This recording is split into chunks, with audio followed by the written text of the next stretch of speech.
ইয়া রাসূলুল্লাহ, ইয়া হাবিবাল্লাহ, আল্লাহর নবী গো, আমি তালিমে না এসে তাকা দেখি এই আকাশের চাঁদ সুন্দর বেশি না আপনি আল্লাহর হাবিব সুন্দর বেশি? তো আমাদের রাসূল শুধু সুন্দর না, সেরা না, সবার চেয়ে সেরা। রাসূল শুধু সুন্দর না, জগৎ বিখ্যাত সুন্দর। মানুষ যে গুণের কারণে কাছে টানতে চায়, চোয়া নিতে চায়, আদর্শ লালন করতে চায়, ওই গুণের মধ্যে একটা হলো সৌন্দর্য। তো রসুল তো সবার চেয়ে সেরা সৌন্দর্য। তো ওই দিক দিয়ে বিবেচনা করলে রসুলের আদর্শই মানতে হবে।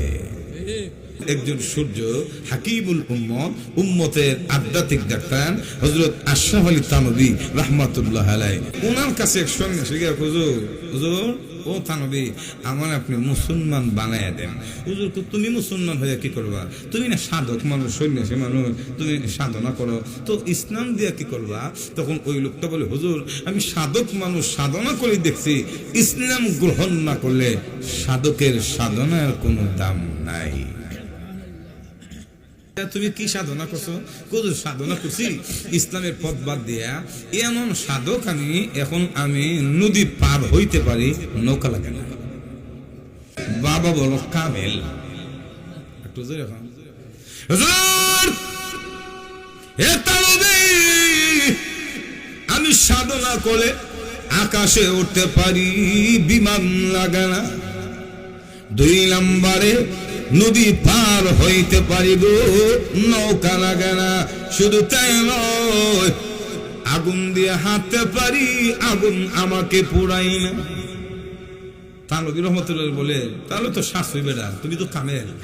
কারণ জাহান্নামে গেলে তোমার অসুবিধা হবে না, কারণ জাহান্নামে তো আগুন, ওই তোমার আগুনে যেহেতু ফুলো না, তো জাহান্নামে কোনো অসুবিধা কে? ইসলাম দিয়ে কি করবে? এমনি লোকটা বলে, না হুজুর, আমি সাধনা করে দেখছি, উঠতে উঠতে যখন আকাশের কাছাকাছি যায়, এমনি শুনি কে যেন কোরআনের একটা আয়াত আমার কানে শোনায় দেয়, আর আয়াতটা শুনতে দেরি হয়, আমার পাওয়ার ক্ষমতা বেদাগুলি শেষ হইতে দেরি হয় না। একটু জোরে এখন না, সুবহানাল্লাহ। কারণ বাতিল যতই শক্তিশালী হোক, হকের সামনে গেলে মাথা নত করতে বাধ্য। আমাদের একজন সাহায্যকারী যেরকম, তিনি কে? তিনি ওয়াদা দিছে, ওয়াদাটা কি বলবো?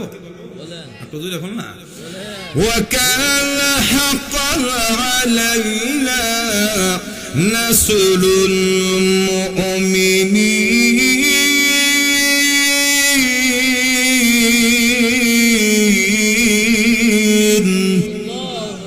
আল্লাহ বলেন, ইমানদারদেরকে সাহায্য করা এটা আমার দায়িত্ব। সুবহানাল্লাহ। দুনিয়ার প্রশাসন দায়িত্ব পালন করতে গিয়া ভুল করতে পারে, অবহেলা করতে পারে, কিন্তু আল্লাহ তার দায়িত্ব পালন করতে অবহেলা করে না। যখন জাহান্নামে গেল আমালে ফুরানা, হুজুর ইসলাম দিয়ে কি করবা? তখন ওই লোক বলে, হুজুর কোরআনের আয়াত শুনলে আমার আর পাওয়ার থাকে না। আয়াতটা কিতা বলবো? একটু জোরে এখন, وَمَن يُشَاقِقِ الرَّسُولَ مِن بَعْدِ مَا تَبَيَّنَ لَهُ الْهُدَى وَيَتَّبِعْ غَيْرَ سَبِيلِ الْمُؤْمِنِينَ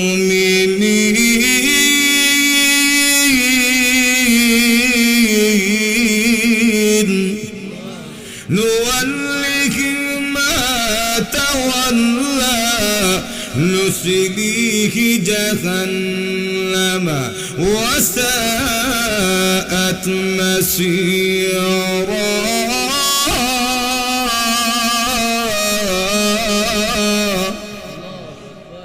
সারমর্ম হইল, ইসলাম ছাড়া যতই পদ্ধতিতে তুমি কেরামতে আর অলৌকিক ঘটনা দেখাও না কেন, আল্লাহ রাব্বুল আলামিন বলেন, আমার নবীর আদর্শের বাহিরে গিয়া, বেঈমানের পথে গিয়া যতই কিছুই কেরামতে দেখাও, অলৌকিক ঘটনা, মরার পরে জাহান্নামে দিব, এতে কোনো সন্দেহ নাই।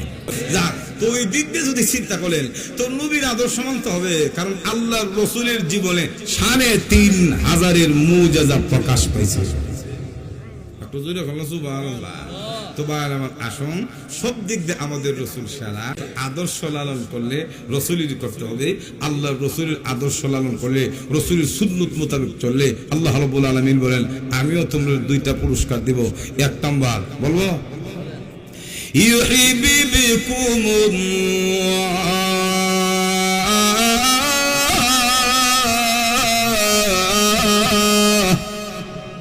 আমার নবীর আদর্শ যদি তোমরা গ্রহণ করো আমি আল্লাহ তোমাদেরকে ভালোবাসবো। দুই নাম্বার, ويغفر لكم ذنوبكم والله غفور رحيم।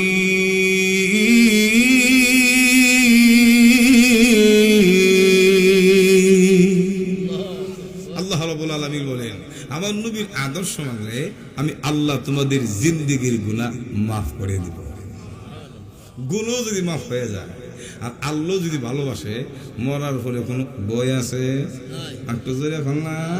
তাই আসুন রসুলের আদর্শ, রসুলের সুন্নত মোতাবেক আমরা সকলেই চলার চেষ্টা করি।